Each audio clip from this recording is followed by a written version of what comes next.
قرآن بولتا رہے گا، محبوب یہ گواہی موجود رہے گی انکا لمن المرسلین،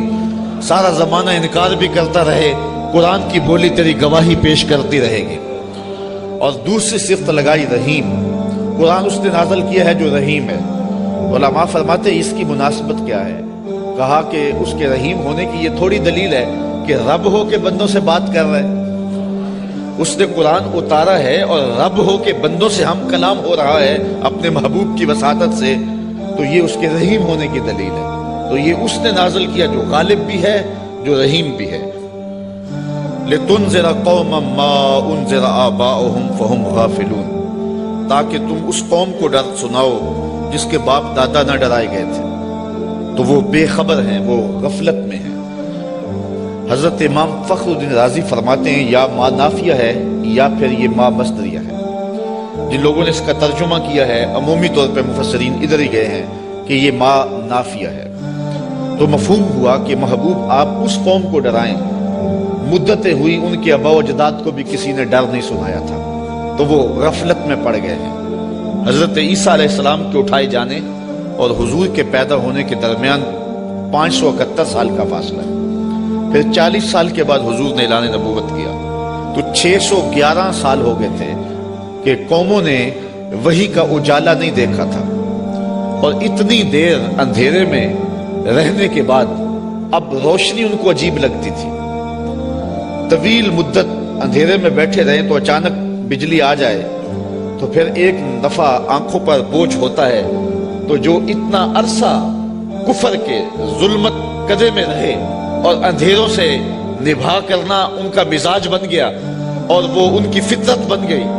جب وحی کا اجالا چمکا تو وہ انکار تو کریں گے، چونکہ وہ ان کی طبع کے اندر رچ بس گیا ہے اندھیرا۔ تو اب جس طرح چمگادڑ اندھیرے میں رہتی ہے تو سورج چڑھے تو وہ چھپ جاتی ہے، سورج کو دیکھ نہیں پاتی، آنکھیں بند کر لیتی ہے، تو اسی طرح جو لوگ اتنا طویل عرصہ اندھیرے میں رہے تھے،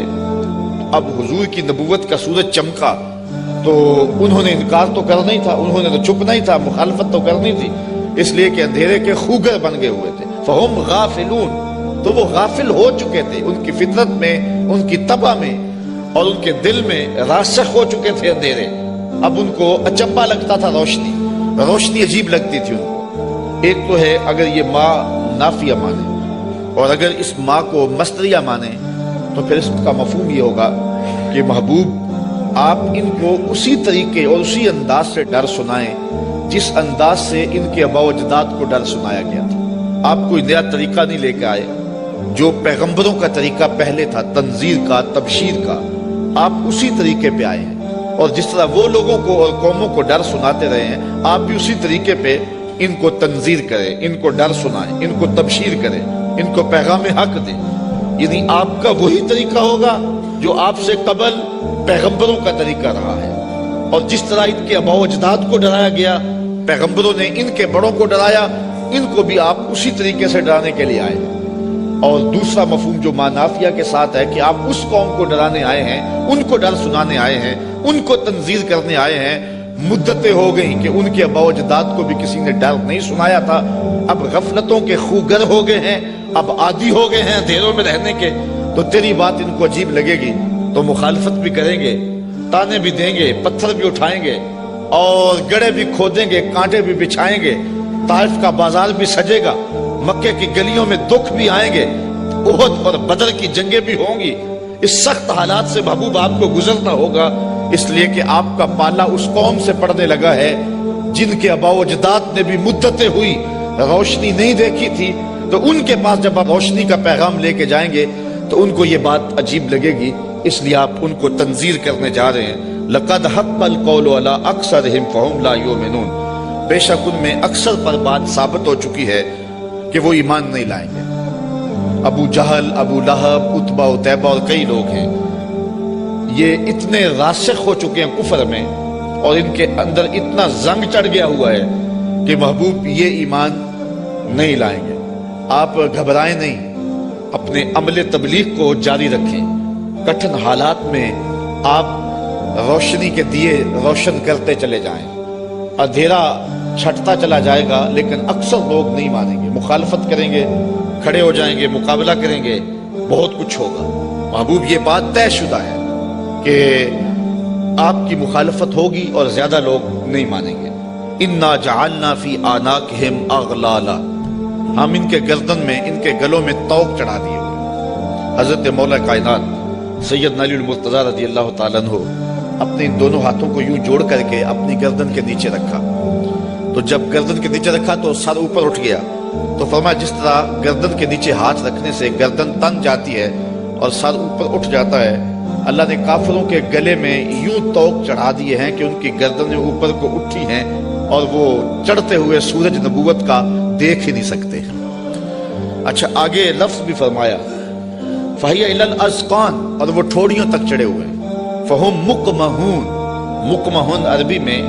ایسے اونٹ کو کہتے ہیں کہ جس کو کھینچ لیا جائے، جس کی گردن کھینچ لی جائے اور وہ نیچے بھی نہ دیکھ سکے، دائیں بائیں بھی نہ گردن موڑ سکے، آنکھیں تاڑے لگ جائیں اور گردن اوپر کو اٹھی ہو، نیچے سبز چارہ بھی ہو تو اسے دکھائی نہ دے، اس کو کہتے ہیں ایبالون مقمحون، ایسا اونٹ کہ جس کی گردن اٹھی ہوئی ہے۔ اللہ کہتا ہے فہم مقمحون، یہ بھی مقمحون ہیں، ان کی گردنیں بھی اوپر کو اٹھ گئی ہیں، اس لیے محبوب نے کچھ سجائی نہیں دے رہا۔ مزید یہ وَجَعَلْنَا مِن بَيْنِ أَيْدِيهِمْ سَدًّا وَمِنْ خَلْفِهِمْ سَدًّا، ہم ان کے آگے بھی دیوار کر دی ہے، ان کے پیچھے بھی دیوار کر دی، دو دیواریں چن دی آگے پیچھے۔ فَأَغْشَيْنَاهُمْ، اور پھر ان کے منہ کے اوپر خول چڑھا دیے، فَهُمْ لَا يُبْصِرُونَ، تو وہ نہیں دیکھ سکتے۔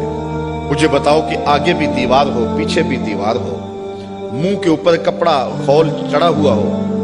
اور نظر تاڑے لگی ہوئی ہو، گردن اٹھی ہوئی ہو، گلے میں طوق ہو، تو چڑھتا ہوا سورج دکھائی دے گا؟ چمکتا ہوا چاند نظر آئے گا؟ ٹمٹماتے ہوئے ستارے سجھائی دیں گے؟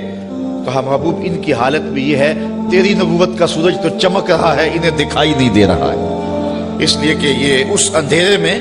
پھنس گئے ہوئے۔ مفسرین نے یہ بھی لکھا ہے کہ کچھ کافر، ابو جہل، نضر بن حارث اور باقی، پتھر لے کے حضور کو مارنے کے لیے، حضور کو اذیت دینے کے لیے گئے تھے، لیکن پھر اس طرح ان کی گردن اٹھ گئی اور ہاتھ ان کے ٹھہر گئے، اور کسی نے دیکھا کہ ایک بیل ہے جو اس کے اوپر حملہ کرنے والا ہے، تو ان کی حالت کو بیان کیا گیا ہے۔ تو اللہ فرماتا ہے وہ دیکھ نہیں سکتے۔ وَسَوَاءٌ عَلَيْهِمْ أَأَنذَرْتَهُمْ أَمْ لَمْ تُنذِرْهُمْ لَا يُؤْمِنُونَ، اب برابر ہے کہ آپ ان کو ڈرائیں یا نہ ڈرائیں، یہ ایمان نہیں لائیں گے، اس لیے کہ اندھیرے جم گئے ہوئے ہیں۔ اب یہاں ایک سوال پیدا ہوتا ہے، اور وہ یہ کہ جب اللہ نے ان کو ایسا کر دیا ہوا ہے تو اب اگر ایمان نہیں لاتے ہیں تو پھر ان کا کیا قصور؟ کیونکہ اتنا طویل عرصہ نبی نہیں آئے، پیغمبر نہیں آئے، اندھیروں میں یہ خوگر ہو گئے، تو کہا نہیں ایسی بات نہیں ہے۔ بات یہ ہے کہ پیغمبر جب آئے تو انہوں نے تکذیب کر کے، پیغمبر کی توہین کر کے، نبی رحمت کی تدحیق کر کے، حضور کا انکار کر کے، اذیتیں دے کے اپنے لیے ایسا ماحول پیدا کر دیا کہ اللہ نے پھر ان کے دلوں پہ زنگ چڑھا دیے۔ اب یہ کچھ دیکھ نہیں سکتے، تو یہ نہیں تھا کہ ان کو روشنی دی نہیں گئی تھی، ان کو اجالا فطرتاً بھی دیا گیا تھا، انہوں نے اسے بھی مسخ کر لیا، اور ان کو روشنی پیغمبر رحمت کے ذریعے سے بھی آئی تھی، انہوں نے اس کا بھی انکار کر دیا۔ اب اس حالت میں پہنچ گئے پیغمبر کی توہین کی وجہ سے کہ رب کی غیرت بھی جوش میں آئی، رب نے دیواریں چن دی، اب کچھ دکھائی دے نہیں رہا۔ یار اس سے بڑھ کر کیا بات ہے کہ چاند ٹکڑے ہو کے قدموں میں آئے اور یہ پھر بھی نہ مانے، سورج پلٹ کے عصر کے وقت پہ آئے، یہ پھر بھی نہ مانے، ابو جہل مٹھی میں کنکر لے کے آئے اور کہے آپ اللہ کے رسول بتاؤ میری مٹھی میں کیا ہے، تو حضور بول کے کہیں میں بتاؤں یا جو مٹھی میں وہی بتا دے، تو اب بھی وہ نہ مانے اور کہے ھذا من سحر ابن ابی کبشہ، یہ ابو کبشہ کا جادو ہے جو سر چڑھ کے بول رہا ہے، تو یہ ان کے آگے پیچھے دیواریں نہیں ہیں تو اور کیا ہے، ورنہ اتنے واضح دلائل دیکھنے کے باوجود بھی ان کو نظر نہیں آ رہا، یا رشتہ دار بھی ہیں لیکن نظر نہیں آ رہا، پاس بیٹھتے بھی ہیں نظر نہیں آ رہا، اور بلال حبشے سے دیکھ رہا ہے۔